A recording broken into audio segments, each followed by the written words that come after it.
Hey, what's up, y'all? Let's talk for a minute about air filters and your heating and air conditioning system. Okay, so we all live in West Texas, probably if you're watching this video anyway.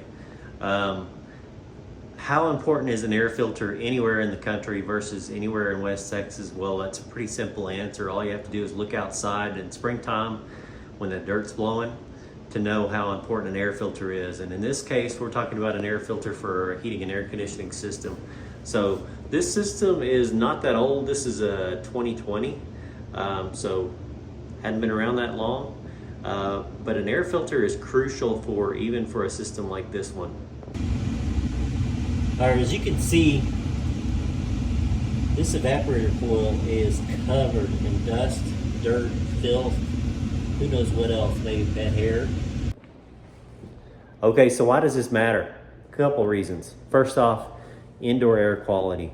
Who of us likes breathing those allergens in, potential mold or other pollutants? Well, that's what an air filter is for. It's supposed to catch that stuff. The other thing, and probably more important to me personally, it's going to cost you more. It's going to cost you more efficiency-wise because it's running more of the time, costing you more on that electric bill or that heating bill.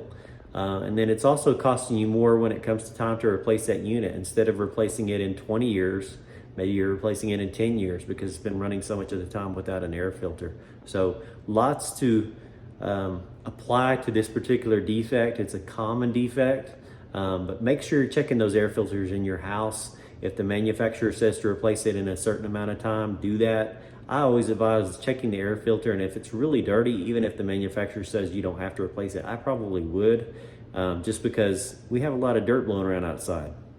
Thanks for your time.